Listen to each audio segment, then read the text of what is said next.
वासुदेवाय। ओम नमो भगवते वासुदेवाय। ओम नमो भगवते वासुदेवाय। ओम नमो भगवते वासुदेवाय। ओम नमो भगवते वासुदेवाय। ओम नमो भगवते वासुदेवाय। ओम नमो भगवते वासुदेवाय। ओम नमो भगवते वासुदेवाय। ओम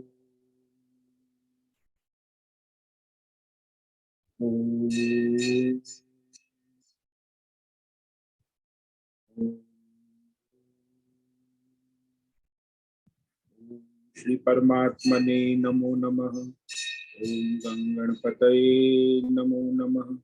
ओम सं सरस्वत्यै नमो नमः। ओम गुरुभ्यो नमो नमः। ओम सहनाववतु सहनौ भुनक्तु सह वीर्यं करवावहै तेजस्विनावधीतमस्तु मा विद्विषावहै। ओम शांति शांति शांति। सदाशिवसमारम्भां शंकराचार्यमध्यमाम् अस्मदाचार्यपर्यन्तां वन्दे गुरुपरम्परा। वन्दे गुरुपरम्परा। ओम पार्थाय प्रतिबोधितां भगवता नारायणेन स्वयं व्यासेन ग्रथितां मध्ये महाभारतम् अद्वैतामृतवर्षिणीं भगवतीम् अष्टादशाध्यायिनीं अम्ब त्वामनुसन्दधामि भगवद्गीते भवद्वेषि। वसुदेवसुतं देवं कंसचाणूरमर्दनं देवकी परमानन्दं कृष्णं वन्दे जगद्गुरुं। नमस्ते परमं ब्रह्म सच्चिदानन्दरूपाय निर्गुणाय नमस्तुभ्यं ओंकाराय नमो नमः। सर्वे दुर्गाणि तरन्तु सर्वे भद्राणि पश्यन्तु सर्वे सद्बुद्धिमाप्नोतु सर्वे सर्वत्र नन्दतु। ओम तत्सत्। ओम ओम ओम। आप सभी ऑनलाइन नेटवर्क पर उपस्थित भगवत गीता श्रवण साधकों को आज प्रातः का अभिवादन अभिनंदन अभिवंदन। हरि ओम हरि ओम हरि ओम।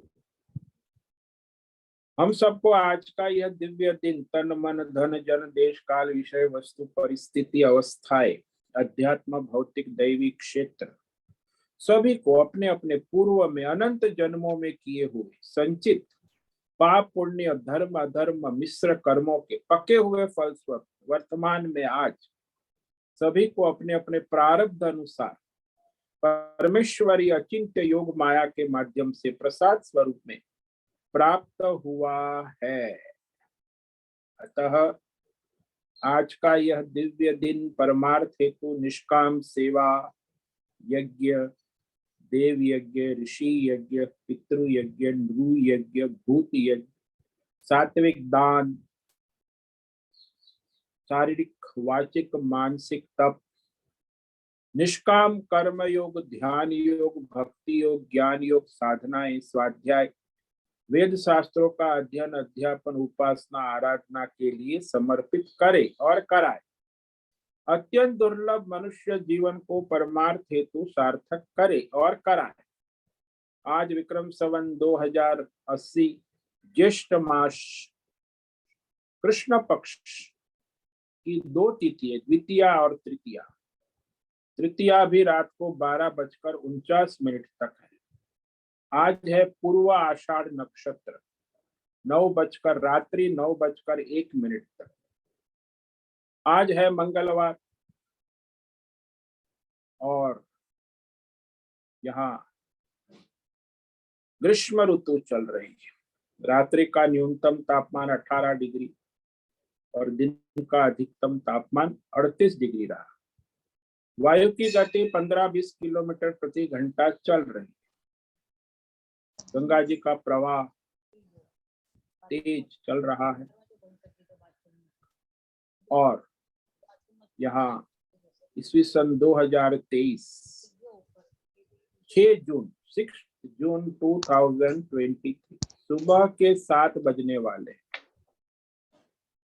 कलयुग का प्रथम चरण 5248वां वर्ष 7वां व्यवस्थित मनवंतर श्वेत वराह कल ब्रह्मा जी का 26वां दिन और 51वां वर्ष अभी अभी चल रहा है। तो ऐसे अनंत कोटि ब्रह्मा और ब्रह्मांडीय परमेश्वरी अचिंत्य योग माया में हमारा यह एक ब्रह्मांड, इस ब्रह्मांड में ये पृथ्वी लोक में समुद्र के ऊपर जम्बू द्वीप और जम्बू द्वीप में विश्व का एकमात्र वैदिक राष्ट्र भारत, उत्तर हिमालय प्रांत उत्तराखंड राज्य टिहरी जिले में हिमालयन शिवालिक पर्वतमाला के अंतर्गत मणिकूट पर्वत के ऊपर नीलकंठ महादेव के सामने ऋषिकेश नगरी मुनि की रेती में शीशमजाड़ी प्रांत में अवधूतबाड़ा आश्रम में सी ब्लॉक के 5 नंबर कमरे से पहले माले से गंगा किनारे से हम स्वामी उत्तमानंद सरस्वती भगवद गीता के आचार्य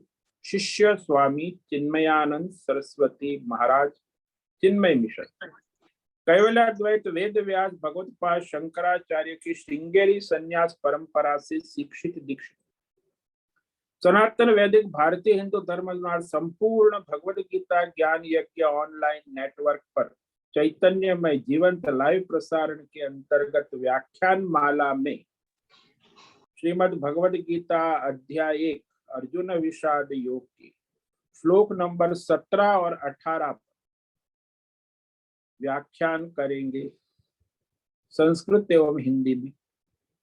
दिव्य पवित्र सरल व्यावहारिक सटीक पूर्ण वर्ण अक्षर पद वाक्य पंक्ति श्लोक अध्यायों की संगति संधि अन्वय शब्दार्थ वाक्यार्थ भावार्थ रसार्थ के यथार्थ तात्पर्य सहित वैदिक शास्त्र वेद व्यास साहित्य शांकर भाष्य एवं परंपरागत सन्यासी आचार्यों की टीका टिप्पणी सहित आज का यह दिव्य व्याख्यान करेंगे। कृपया आप सभी श्रद्धा भक्ति ध्यान से परिपूर्ण होकर के यह दिव्य भगवद गीता श्रवण साधना करें।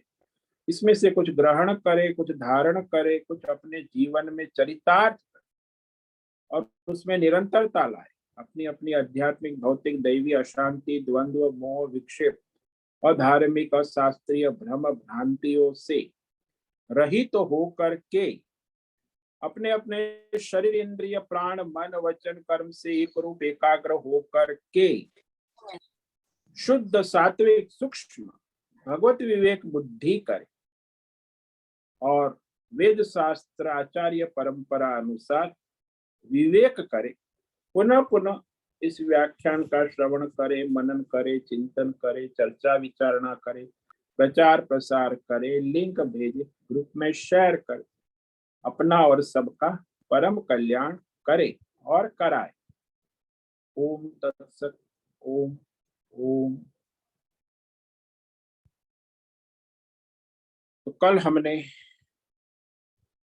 श्रीमद् भगवद गीता अध्याय 1 अर्जुन विषाद योग के श्लोक नंबर 16 पर व्याख्यान किया था, जिसमें राजा युधिष्ठिर सहदेव और नकुल ने अपने अपने दिव्य शंख बजाए। पांडव सेना में 5 पांडव और भगवान श्री कृष्ण के पास दिव्य शंख थे और योद्धाओं के पास अपने अपने सामान्य शंख थे। इसीलिए पहले वो दिव्य शंख का नाद हुआ। तो 16वें श्लोक में कहते हैं अनंत विजयम राजा कुंती पुत्रो युधिष्ठिरः नकुल सहदेवश्च सुघोष मणिपुष्पकौ।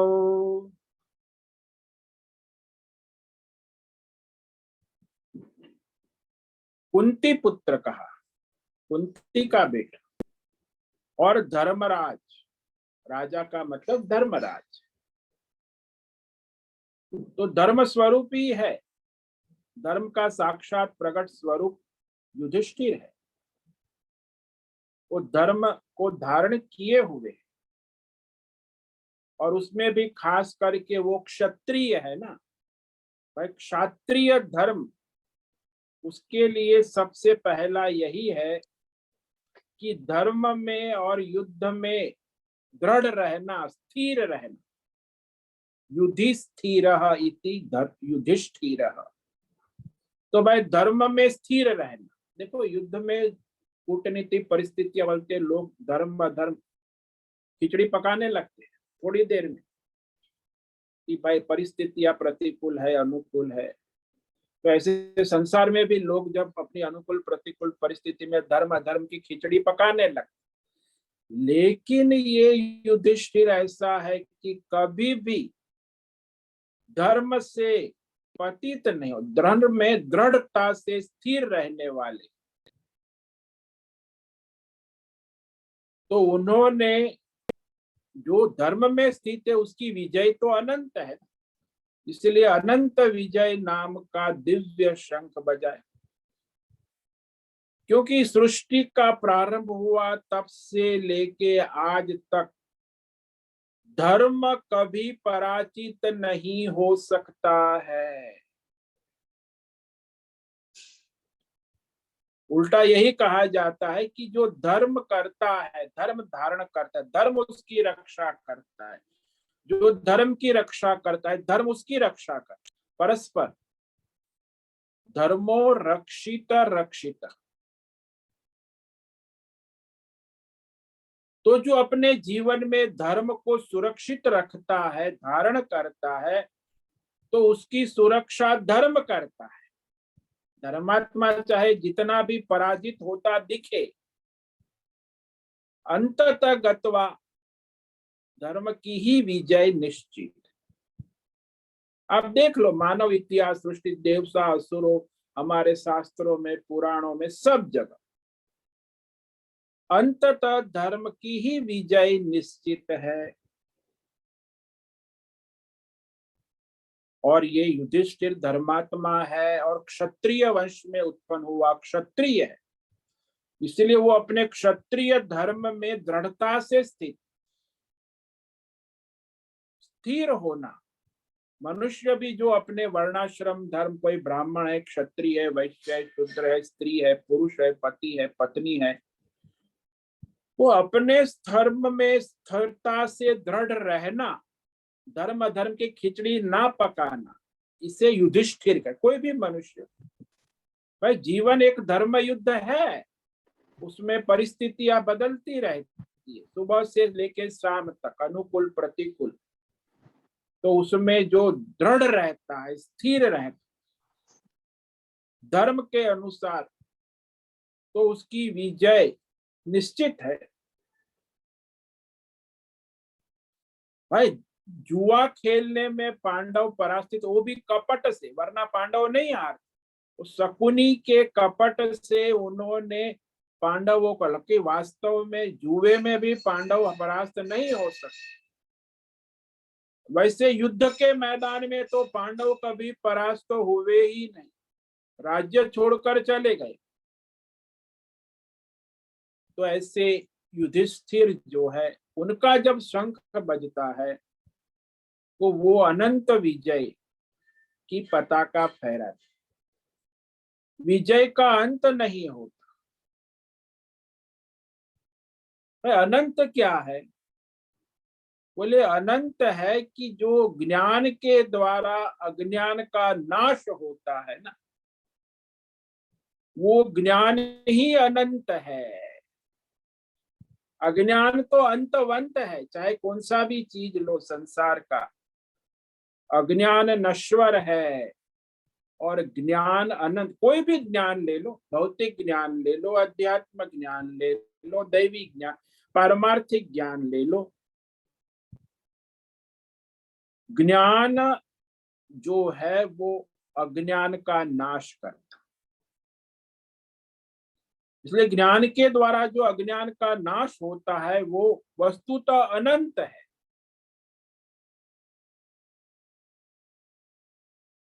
तो इसके द्वारा यह बता गया कि धर्म जो मनुष्य धारण करता है ना, वह धर्मात्मा मनुष्य को ज्ञान सामग्री उपस्थित होती है, वो ज्ञान का अधिकारी है, अधर्मी नहीं। इसलिए धर्म ही मनुष्य को ज्ञान की ओर ले जाता है। और अधर्म कहाँ ले जाता? अधर्म मनुष्य को अज्ञान की ओर ले जाता है, और धर्म मनुष्य को ज्ञान की ओर। जो धर्मात्मा है उसी को ज्ञान में रुचि हो, वो ध्यान की ओर जाता है। अधर्मी है, उसे ज्ञान में रुचि नहीं होती, उसके भोग में रुचि होती, संग्रह में रुचि होती। तो इसीलिए ज्ञान जो है ना,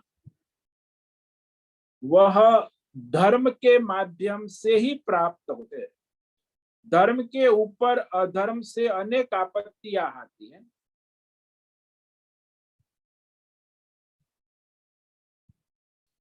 तो धर्म अधर्म का संघर्ष भीतर भी होता है, हमारे अंदर और बाहर भी, परिवार में, समाज में, राष्ट्रीय स्तर पे निरंतर धर्म अधर्म का संघर्ष चलता ही रहता।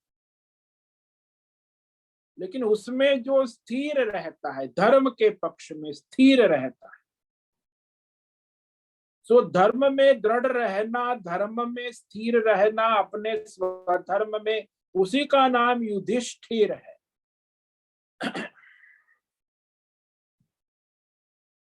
इसीलिए जो लोग संसार में धर्म को महत्व तो देते हैं, लेकिन अधर्म को भी अपना लेते हैं, और वही उनकी दुर्गति का कारण बन जाता है। इसीलिए युधिष्ठिर जो है, उन्होंने अनंत विजय नाम का दिव्य शंख बजाया। नान्तो विजया नाम यस्य स।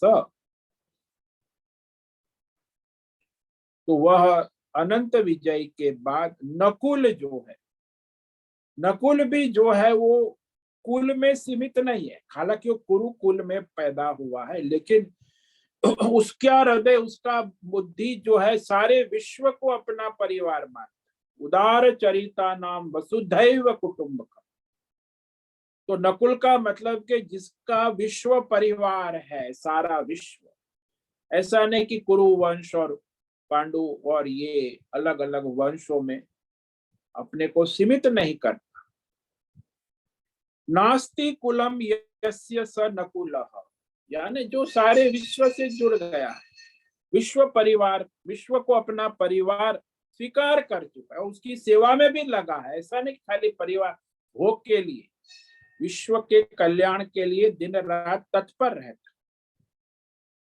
उसे नकुल कहा। और नकुल ने जो है सुघोष, यानी बहुत ही दिव्य आवाज जिसकी है, जिसकी वाणी दिव्य है, कि जो मनुष्य विश्व का कल्याण चाहता है उसका संग भी दिव्य होता है, उसकी वाणी भी दिव्य होती है। तो सुघोष का मतलब उन्होंने दिव्य नाद किया। शोभन घोष यस्य सुघोषः, बहुत ही दिव्य सुंदर मधुर ध्वनि है जिसकी। और सहदेवः, जिसमें देव के समान,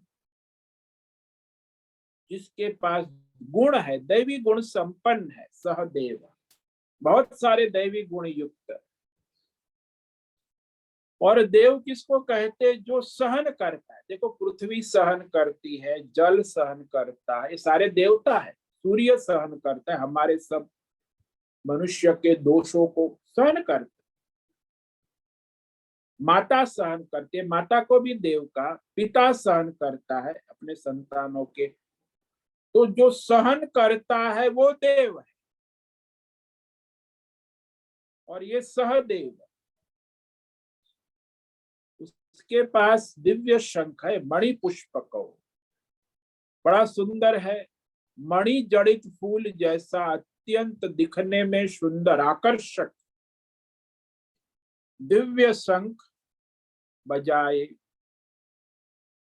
तो इस प्रकार पांडव सेना के दिव्य शंख बजे तो वहां उनका हृदय व्याकुल होने लगा। कौरव सेना के पास कोई दिव्य शंख है ही नहीं, तो उसके नाद से ही उनको पता चल गया कि हमारी हार निश्चित है। फिर भी वो असुर है ना, अब उसे प्राण त्यागने के लिए ही वहां खड़े हैं। युद्ध में हार तो निश्चित है, समझ में भी आ गया उन्हें। उनके पास शंख भी सामान्य थे और पांडव सेना में श्री कृष्ण और 5 पांडव के दिव्य शंख बजे। और उसके बाद दूसरे जो महारथी योद्धा थे, राजा लोग थे, जो पांडव के पक्ष में, धर्म के पक्ष में युद्ध के लिए मैदान में अपनी अपनी सेना के साथ आए हुए हैं, तो उन्होंने सबने अपने अपने सामान्य शंख, उनके पास दिव्य शंख नहीं है किसी भी राजा के पास। हाँ, महारथी है, बड़े योद्धा है, अकेले 10,000 सैनिकों का सामना कर सकने वाले, सेनापति बनने लायक योग्य है। सारे महारथी कभी हारे नहीं, अजय और शक्तिशाली है। तो अब उन्होंने अपने अपने शंख बजाए। तो अब कौरव सेना के बाद पांडव सेना के 5 दिव्य शंख नाद के बाद अब पांडव सेना के जो महारथी योद्धा है वो अपने अपने शंख बजाते, उनके नाम यहाँ है। तो इसमें 2 श्लोक है, 17 और 18।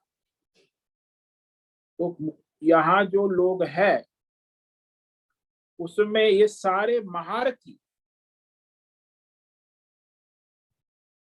उनका शक्तिशाली अपराजित है, आसानी से जीते न जाने वाले। काश्यश्च परमेश्वासः शिखंडे च महारथः दृष्टद्युम्नो विराटश्च सात्यकिश्चापराजितः द्रुपदौ द्रौपदेयाश्च सर्वश पृथ्वीपते सौभद्रश्च महाबाहु शंखान् दद्मो पृथक् पृथक्।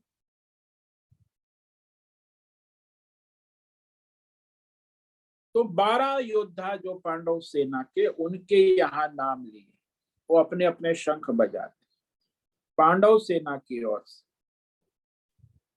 तो कहा परमेश्वासः काश्यः, परम ईश्वास यानी सर्वश्रेष्ठ धनुर्धारी, धनुष धारण करना एक, और धनुष धारण करने के बाद उसे चलाने में कुशल है, उसे परमेश्वास कहते। सर्वश्रेष्ठ धनुषधारी, धनुष चलाने वाले, वो कौन है?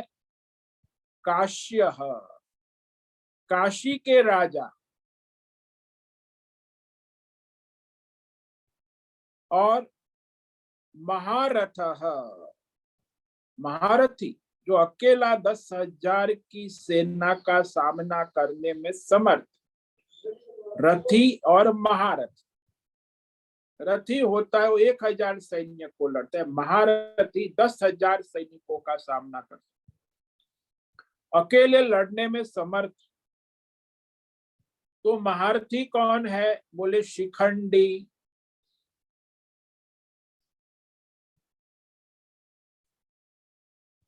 तो ये शिखंडी जो है उसका जन्म ही भीष्म को मारने के लिए हुआ है,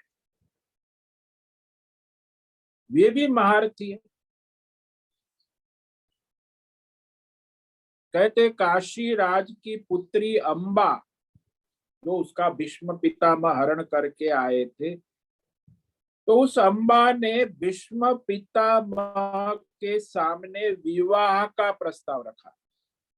उन्होंने कहा मैंने संकल्प पिता को दिया है आजीवन ब्रह्मचर्य रहना और हस्तिनापुर राज्य की सुरक्षा करना, ये मेरे दो आजीवन संकल्प है, इसलिए मैं आपके विवाह का प्रस्ताव स्वीकार नहीं कर सकता। कोई क्षत्रिय हो और कोई कन्या विवाह का प्रस्ताव करे तो क्षत्रिय मना नहीं कर सकते, लेकिन यहाँ वो बंधे हुए। भीष्म पितामह ने मना कर दिया तो उसने अपना आत्मदाह कर लिया। आत्मदाह करके मृत्यु हो गई। उसका सूक्ष्म शरीर अगले जन्म में उसका द्रुपद की कन्या शिखंडिनी के रूप में जन्म हुआ। वो शिखंडिनी जो है बचपन से बड़ी तपस्विनी तप कर रही थी और उसे पूर्व जन्म की स्मृति थी। तो उसने तप करके यक्ष से पुरुषत्व पाया, थी कन्या, लेकिन बाद में अपनी तपस्या के बल पर वो पौरुष प्राप्त कर लिया, शिखंडी बन गई, शिखंडिनी शिखंडी बन गई। तो वह द्रोण और भीष्म से अस्त्र शस्त्र विद्या भी उसने सीखी।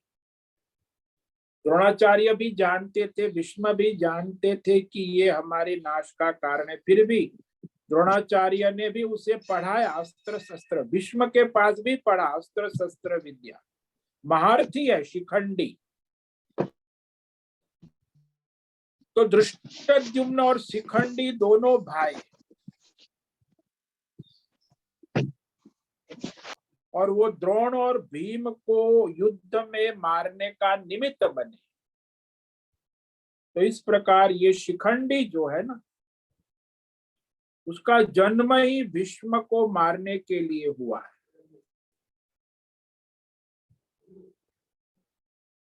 भीष्म ने तो यह कहा था कि मुझे पता है कि ये जो जन्म में स्त्री था तप से पुरुष बना हुआ है। ये शिखंडी उसके सामने फिर भी कहा मैं इसे नहीं मारूंगा। उन्होंने ये कहा कि पहले वो जन्म में कन्या था, स्त्री था जन्म से, लेकिन बाद में वह तप से पुरुष बन गया है, तो वो महारथ। शिखंडी ने अपना दिव्य शंख बजाया।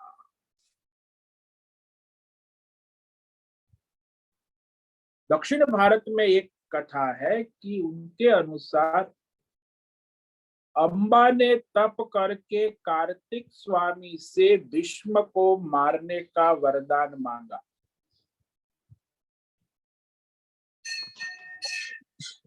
तो कार्तिक भगवान ने उसे एक माला देकर कहा कि तुम जिसे ये माला पहनने को दोगी वह भीष्म को मार देगा।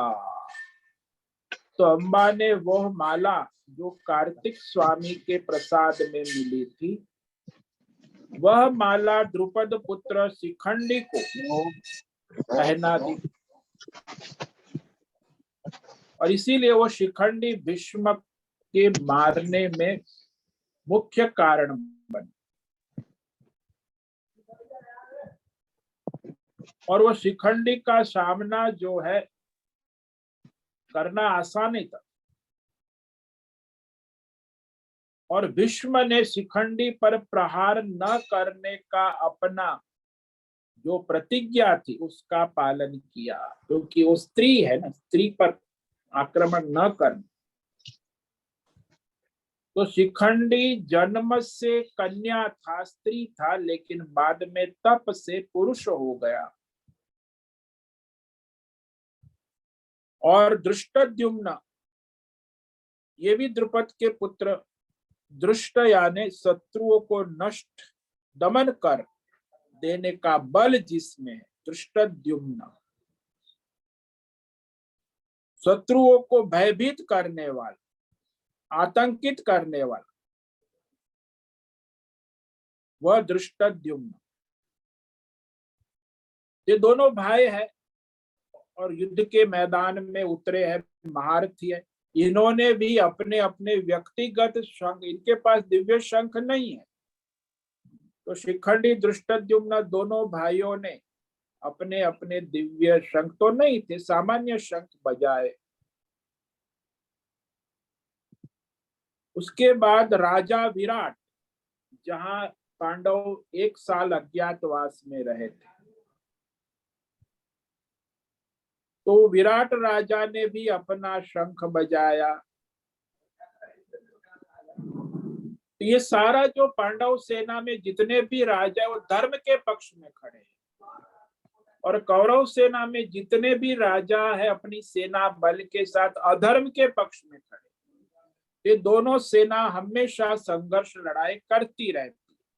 तो ये हमारे भीतर भी, हमारे परिवार में भी, कुल में भी, और हमारे समाज में, राष्ट्र में, ये दो सेनाओं का संघर्ष निरंतर चलता ही अभी भी आज भी चल रहा है। महाभारत युद्ध कभी समाप्त नहीं होता, आध्यात्मिक, भौतिक और दैवी तीनों स्तर पर।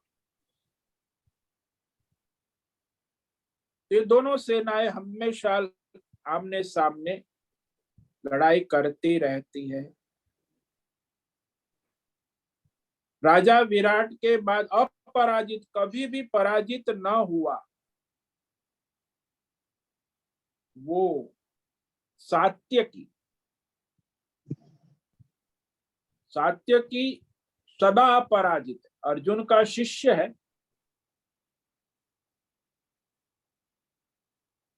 तो अपराजित सात्यकी भगवान श्री कृष्ण का सारथी है। उसने अपना शंख बजाया, उसको अपराजित, देखो विशेषण भी बड़ा महत्व का है। संजय देता है विशेषण सभी योद्धाओं। काशीराज को धनुष्य वाला कहा, शिखंडी और धृष्टद्युम्न को महारथी कहा, विराट को भी महारथी कहा, और सात्यकी को विशेषण दिया अपराजित, न जीते जाने वाला। कभी जिसे अजय कहते, जो कभी जीत नहीं सकते, उसे अपराजित, कभी भी नहीं हारा है। जैसे भागवत में कथा आती है कि बाणासुर के साथ युद्ध में, वह बाणासुर जो है वो साक्षात भगवान शंकर से वरदान प्राप्त किए हुए था। वो बाणासुर को हराना आसान नहीं था, बड़ा शक्तिशाली था, लेकिन उसके साथ भी युद्ध करते हुए वो बाणासुर को हरा दिया, क्योंकि वो भगवान का पुत्र अनिरुद्ध है ना। अनिरुद्ध को छुड़ाकर ये सात्यकी ही लाया।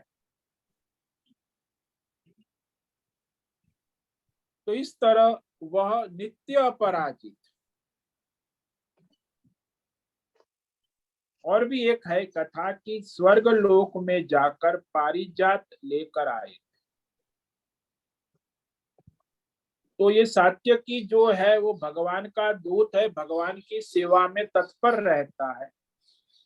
एक कथा भागवत में आती है कि सत्यभामा जो है वो पारिजात फूल को देखकर भगवान से कहा कि मुझे यह फल ला कर दो, फूल पारिजात। भगवान ने समझाया कि अरे प्यारे, ये तो भाई देवलोक का वृक्ष है, पारिजात हमारे मनुष्य लोक में, पृथ्वी लोक में नहीं। लेकिन उसने जिद पकड़ी। भाई धर्म पत्नी है, भगवान की पत्नियां भी जब वो जिद पर आ जाती है तो फिर उसी को पूरा करना पड़ता है, भगवान को भी करना पड़ता है।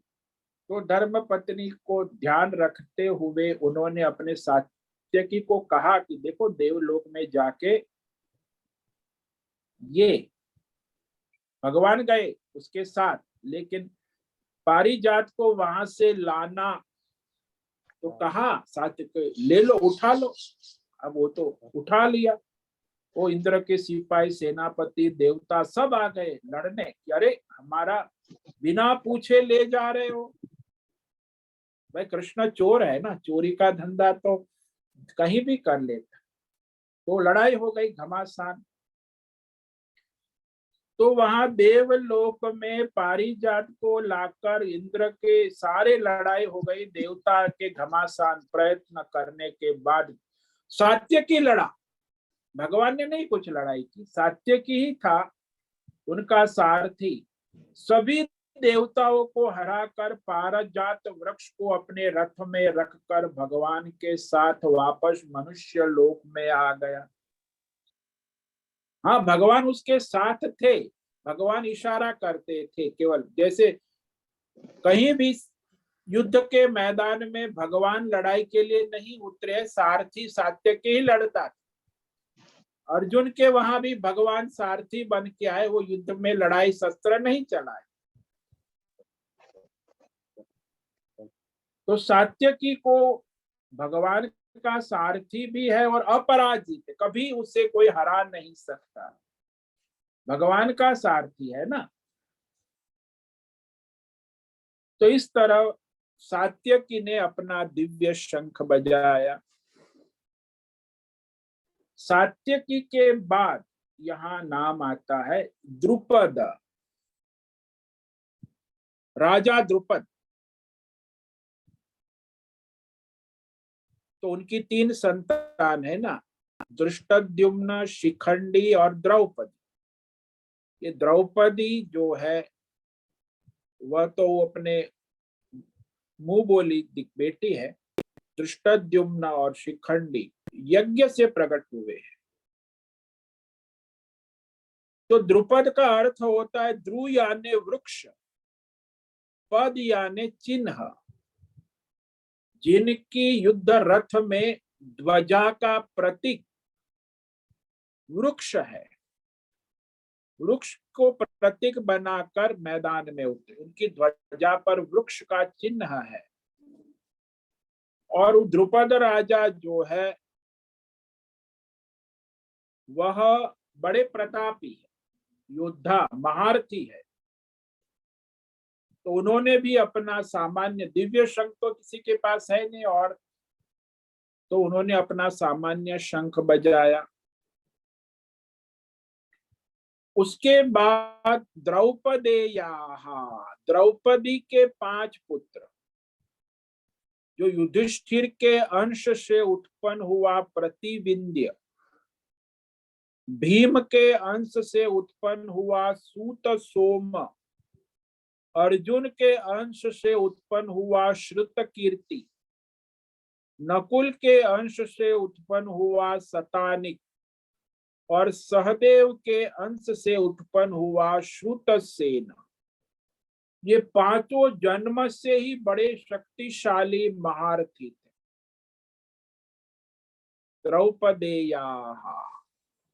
द्रौपदी के 5 पुत्र महारथी, उन्होंने भी अपने सामान्य शंख बजाए।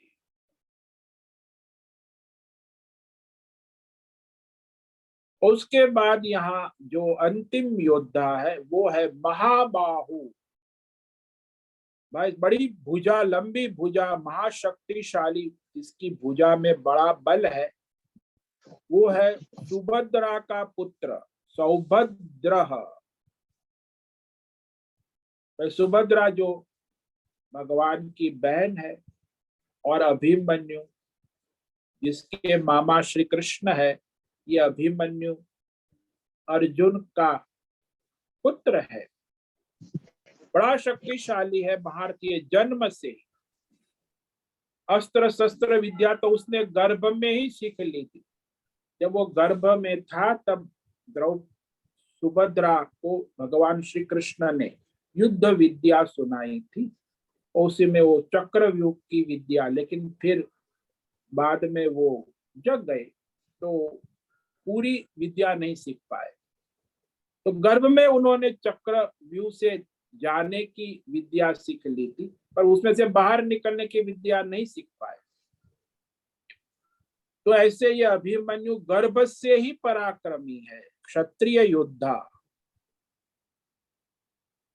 तो इस तरह संजय कहता है कि हे धृतराष्ट्र, हे राजन पृथ्वी पते, पांडव सेना की ओर से सारे जो उनके राजा थे, सब ओर से अलग अलग सभी राजाओं ने अपने अपने सामान्य शंख बजाए।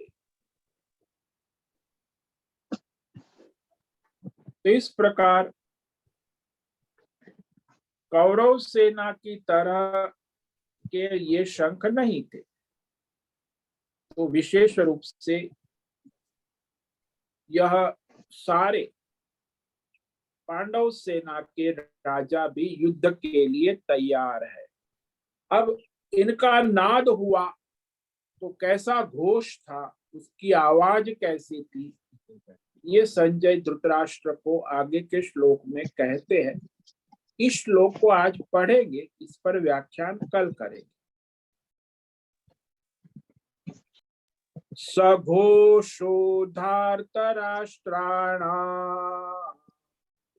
हृदयानि व्यधारयत नभश्च पृथिवीं चैव तुमुलो व्यनुनादयन्। तो पांडव सेना की 7 अक्षौणी सेना, करीब 18 लाख सैन्य बल, भयंकर शंखनाद ध्वनि और ढोल मृदंग बाजे तो कहते पृथ्वी आकाश सारा गूंज उठा, और कौरव सेना के सभी योद्धा और सैनिक का मन व्याकुल हो गया, व्यथित हो गए। वो भी उसे पता चल गया, संजय को, धृतराष्ट्र सारे का चेहरा देखकर ही पता चल जाता है, व्याकुल हो गए, व्यथित हो गए। तो ये जो पांडव सेना के जो दिव्य शंखनाद और योद्धाओं और सैन्य के सारे बैंड बाजे बजे, कहते वो भी बड़ा तुमुल, वो भी तुमुल नाद, कौरव सेना का भी तुमुल नाद था, यानी आकाश पृथ्वी में गुंजायमान हो रहा, प्रतिध्वनित होता है। तो वह घोष कहा यहाँ, तो घोषणा है ना युद्ध की। तो ऐसा नाद, ऐसी घोषणा, ऐसा आकाश और पृथ्वी, नभ पृथ्वी व्यनुनाद, सारा गूंज उठा, यानी कि जैसे उसकी आवाज ऐसी है कि चारों ओर फैल हुई है और उसके सिवा कुछ सुना ही नहीं देता। व्यनुनादयन,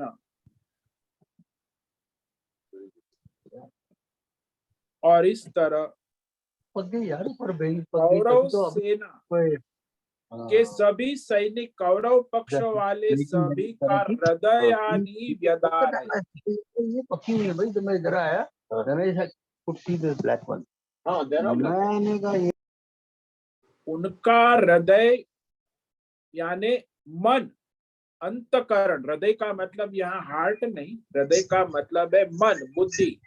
उनका हृदय व्यदारयन यानी व्याकुल कर दिया, भयभीत तो हो गए, ये कह रहे। अब यहाँ जो राजा, यह सारे जो है धृतराष्ट्र के कारण होने से, वहां सारे धृतराष्ट्र के कारण ही यहाँ युद्ध के मैदान में आए। मुख्य कारण धृतराष्ट्र है, और वो धृतराष्ट्र अपने दुशासन, दुर्योधन, अपने पुत्रों की कुनीतियों को महत्व देता है ना। घर में भी ऐसा होता है, जब कोई अपने घर में दुर्योधन, दुशासन, उसकी कुनीति को यदि कोई मुखिया महत्व देता है तो फिर वो बड़ा आतंक मचाता है परिवार में, कुल में। तो यहाँ इसी के कारण ये जो युद्ध है अब तैयार है, प्रारंभ होने वाला है। तो यहाँ तक ये जो श्लोक है, दुर्योधन की मानसिक स्थिति का निरूपण हुआ। ये सब दुर्योधन की और मानसिक स्थिति प्रकट कर दी। अब आगे जो है 20वें श्लोक से लेके अर्जुन की मानसिक स्थिति का निरूपण होगा। तो 19 तक ये दुर्योधन की स्थिति का निरूपण हुआ। तो आज जो हमने 2 श्लोक किए उसे संक्षेप में कह देते हैं। काश्यश्च परमेश्वासः शिखंडी च महारथः दृष्टद्युम्नो विराटश्च सात्यकिश्च पराजितः द्रुपदो द्रौपदेयाश्च सर्वश पृथ्वीपते सौभद्रश्च महाबाहु शंखान दद्मो पृथक पृथक। परमेश्वास काश्य बड़े धनुषधारी काशी के राजा, महारथी शिखंडी, उसका भाई दृष्टद्युम्न वो भी महारथी, द्रुपद के पुत्र राजा विराट अपनी सैन्य बल के साथ है, अपराजित सात्यकी भगवान श्री कृष्ण का सारथी, द्रुपद राजा और द्रौपदी के 5 पुत्र प्रतिविंध्य, सूत सोम, श्रुत कीर्ति, शतानिक और श्रुतसेन, और सुभद्रा पुत्र अभिमन्यु, ये सारे जो 12 योद्धाओं के नाम लिए,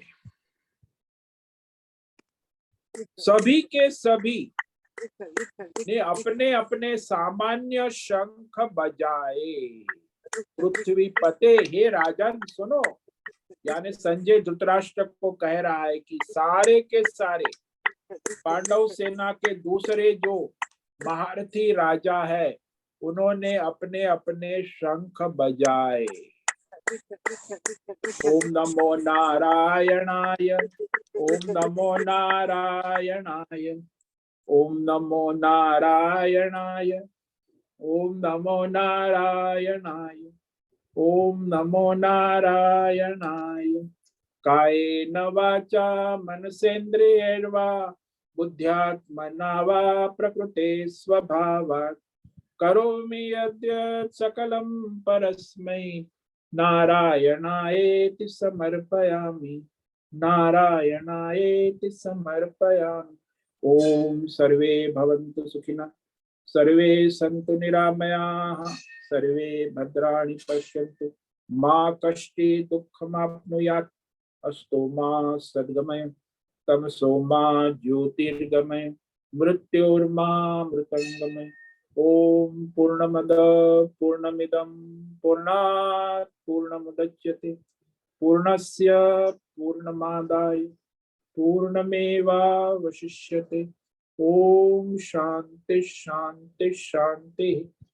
शंकरं शंकराचार्यं केशवं बादरायणं सूत्र भाष्य कृतौ वंदे भगवन्तौ पुनः पुनः। ईश्वरो गुरुरात्मेति मूर्ति भेद विभागिने व्योमवद् व्याप्त देहाय दक्षिणामूर्तये नमो नमः। ओम गुं गुरुभ्यो नमो नमः। ओम तत्सत ब्रह्मार्पणमस्तु।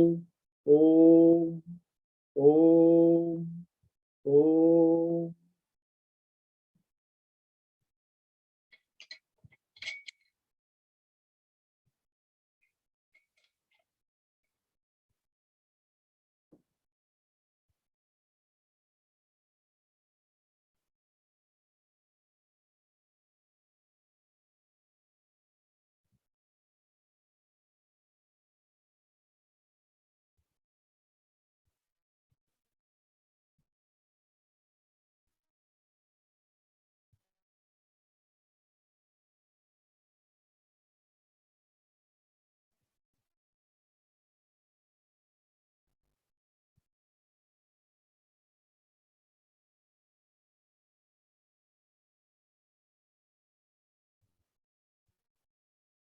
कल शर्मा जी का प्रश्न था कि वो कर्ण का जो है नाम लिया था ना, शर्मा जी है, ये भी शर्मा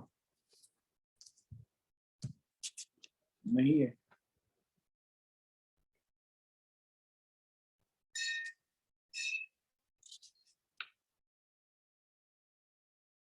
तो वह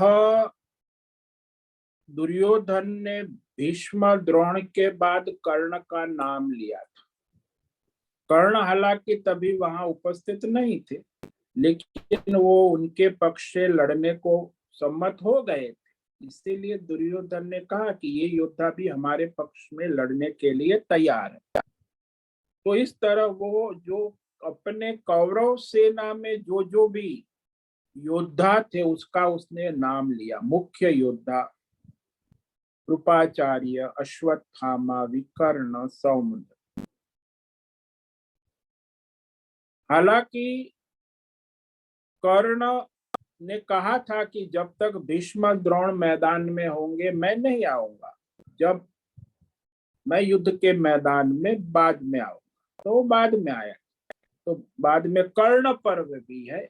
भीष्म एक कर्ण पर्व, जब युद्ध ने सेनापति कर्ण को बनाया था दुर्योधन ने, तो भीष्म पर्व है, द्रोण पर्व है, उसके बाद कर्ण पर्व है। तो जैसे जैसे योद्धा वीर गति को प्राप्त होते गए वैसे वैसे सेनापति बदलते गए। तो कर्ण सेनापति बना। इस प्रकार दुर्योधन ने उनका नाम लिया क्योंकि वो भी उसको समर्पित सम्मत था युद्ध के।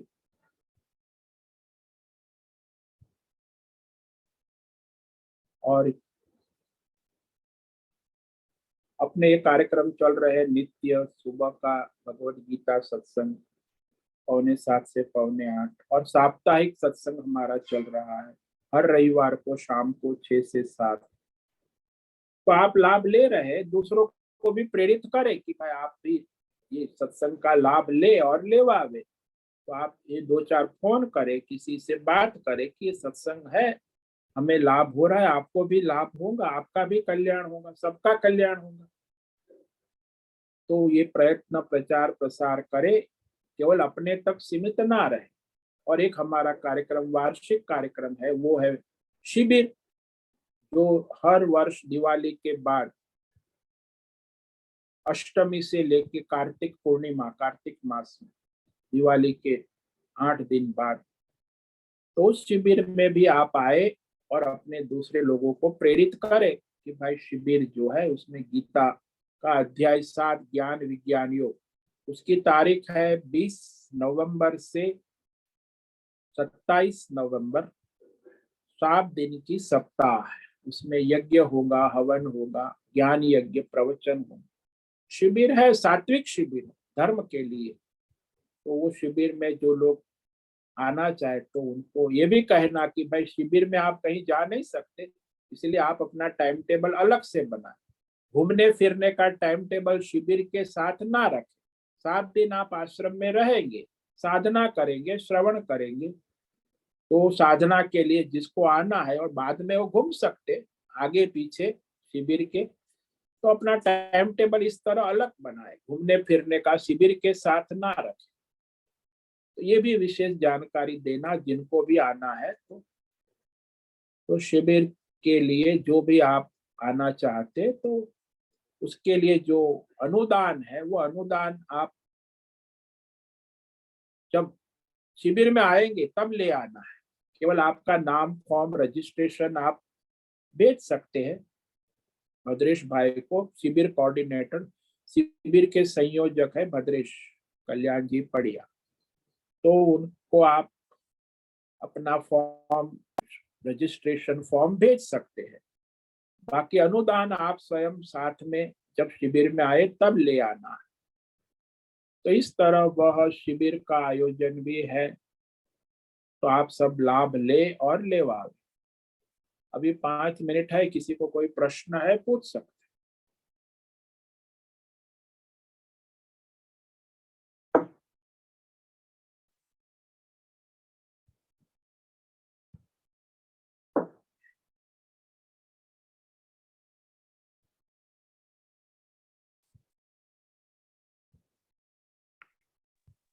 ओम नमो नारायण स्वामी जी। ओम नमो नारायण। बोलो। स्वामी जी, जैसे अभी आपने बताया कि बाहर प्रकृति में भी तीनों गुण रहते हैं और अपने अंदर भी रहते हैं। हाँ जी। अपने अंदर भी दैवी और आसुरी वृत्ति दोनों रहती है। हाँ तो जी। जैसे बाहर आखिर में धर्म की ही विजय होती है, वैसे अपने अंदर भी अगर धार्मिक वृत्ति ज्यादा है, मतलब विजय धर्म की ही होती है, तो कभी कभी ये आसुरी गुण बहुत हावी क्यों हो जाते हैं? हाँ तो वो तो है, जीवात्मा के अपने अपने प्रारब्ध होता है, तो उसके प्रारब्ध के अनुसार आते हैं। यदि पूर्व जन्म में उसका बहुत ही संचित पुण्य है तो आसुरी वृत्ति कम होती है। यदि पूर्व जन्म का संचित है अधर्म पाप, तो संचित प्रारब्ध बन के आता है। तो ये तो आपके ही कर्मों का परिणाम है ना, संचित कर्म आपने अनंत जन्मों में किए हुए धर्म अधर्म के परिणाम स्वरूप वर्तमान जन्म में प्रारब्ध बन के आते हैं। तो उसमें आपको विशेष पुरुषार्थ करना होगा। जब ऐसी परिस्थिति आती है, तो जब अधर्म हावी हो जाता है, तो आपको योद्धा की तरह उसे विशेष प्रतिकार करना होगा, लड़ना होगा। कभी आप हार भी जाएंगे तो हताश ना हो, फिर लड़ना। तो ऐसा है, कभी अधर्म की भी जीत हो जाती है, कभी धर्म की हार भी होती है, ऐसा नहीं कि हमेशा। तो आपके प्रारब्ध के अनुसार निर्धारित होता है। तीव्र प्रारब्ध है तो वो अधर्म कभी अपना प्रभाव ज्यादा दिखाता है, तो धर्म ऐसा लगता है लेकिन वो परास्त नहीं होता। परास्त हुआ ऐसा लगता है, परास्त नहीं होता। अंत में तो धर्म की ही विजय होती है, लेकिन वो लड़ाई जारी रखनी चाहिए अपने स्तर से। भीतर जो अपने आसुरी वृत्तियां है वो आक्रमण करती रहेंगी, उसमें आप दैवी वृत्तियों से उसे जीतने का युद्ध करें। तो कभी भी हर क्षण आपको सावधान रहना होगा, क्योंकि वो संस्कार है अनंत जन्मों के, दैवी संस्कार भी है आसुरी संस्कार भी है। और प्रारब्ध में कभी क्या आज के खड़ा हो जाए, तो वहां संघर्ष होगा, उसमें आपको लड़ाई करके प्रयत्न करना होगा। मतलब यहाँ प्रारब्ध के सामने भी हमें लड़ना होगा ना? हाँ जी, हाँ जी, हाँ जी। ऐसे वहां पुरुषार्थ की आपको स्वतंत्रता नहीं कि आप प्रारब्ध के गुलाम नहीं है। मनुष्य को प्रारब्ध ईश्वर किया, लेकिन प्रारब्ध के अनुसार पुरुषार्थ युद्ध करना, उसमें भगवान ने पूरी स्वतंत्रता दी।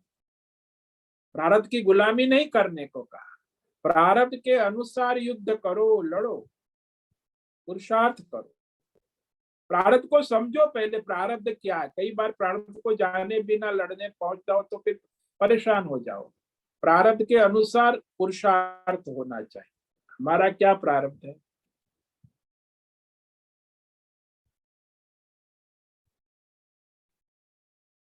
मतलब पहले प्रारब्ध को समझना है, स्वीकारना है, और फिर उस हिसाब से लड़ना है। हाँ जी, हाँ जी। समझना भी दुर्लभ है, स्वीकार करना भी दुर्लभ है, और फिर लड़ना, तीनों दुर्लभ है, सुलभ नहीं है। हाँ, पहले तो स्वीकार पहले तो बाद। स्वीकार ही नहीं हाँ, होगा। स्वीकार ही नहीं होता है, हाँ दूसरों पे ही उंगली उठा देते हैं। हाँ, वो इसके कारण, उसके कारण, इसके कारण ये वो हो गया, भारत सरकार ने ये कर दिया, ये हमारे रिश्तेदार ने ये कर दिया, हमारे पड़ोसी ने, सब वो दूसरी कोई दोष देंगे, अपना तो प्रारब्ध स्वीकार करते ही नहीं ना। कहाँ करते? 90% लोग समझ जानते भी नहीं है प्रारब्ध क्या है, उसका स्वीकार करके पुरुषार्थ करना है प्रारब्ध के अनुसार। तो स्वीकार करना भी बहुत बड़ी उपलब्धि है। प्रारब्ध को समझना और स्वीकार करना, ये मनुष्य जीवन की बहुत बड़ी उपलब्धि है। बहुत सारी समस्या का समाधान हो जाएगा।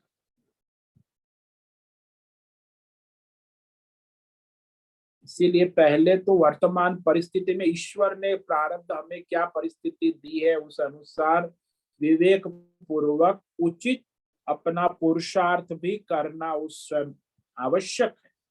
यदि नहीं करोगे तो प्रारब्ध के प्रवाह में बह जाओ।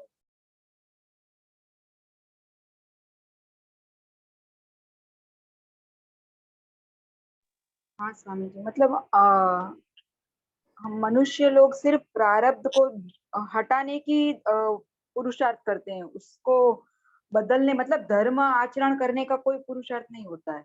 हाँ, वो दूसरों पे दोष देते, प्रारब्ध को हटाने का कोशिश। वो तो आ गया है, सामने मैदान में है। अब प्रारब्ध आ गया है, थाली आपके सामने आ गई है, तो अब आप उसके साथ करो युद्ध। सात्विक, राजसी, तामसी धर्म युद्ध करो। उसमें प्याज लहसुन है तो प्याज सब्जी हटा दो। तो जो है सलाद खा लो, रोटी खा लो, दाल में खा लो, मट्ठा पी लो।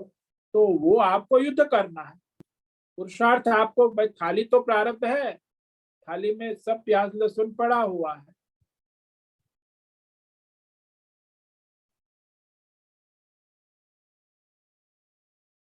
हाँ स्वामी तो जी, ये प्रारब्ध को समझना वो भी एक मतलब वो कैसे समझना दुर्लभ है, स्वीकारना दुर्लभ है, और प्रारब्ध के अनुसार पुरुषार्थ करना, तीनों दुर्लभ। मनुष्य जी भाई ईश्वर के द्वारा भेजा गया है, हमारे कर्मों का फल है, ये भी स्वीकार करना दुर्लभ। दूसरे कोई दोष देंगे।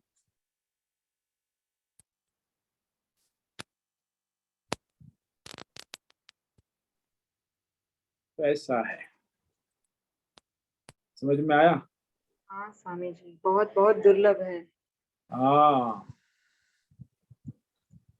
धन्यवाद। ओम नमो नारायण। ओम नमो नारायण। स्वामी जी, प्रारब्ध को समझे कैसे? अरे जो वर्तमान में सामने है उसको विवेक पूर्वक स्वीकार करे और उसके अनुसार अपना पुरुषार्थ करे। उसमें अपने राग द्वेष नहीं आने चाहिए। मुझे पसंद है, ना पसंद है, ये उसके कारण हुआ, उसके कारण हुआ, इस दोषारोपण ये नहीं होना चाहिए। जो है वो भगवान ने भेजा है, उसके अनुसार हमें अपना धर्म पुरुषार्थ करना है। वर्तमान में प्रारब्ध वर्तमान क्षण के साथ जुड़ा हुआ, भूतकाल और भविष्य से नहीं जुड़ा है। मतलब हर एक वर्तमान मोमेंट में मन में कोई हिलचाल नहीं होनी चाहिए।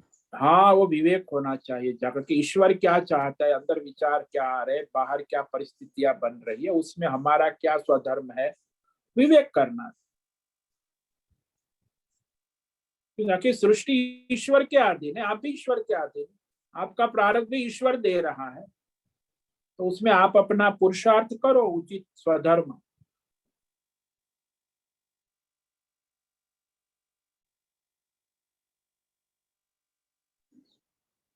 जी समझ में आया, धन्यवाद। हाँ, ओम नमो नारायणाय।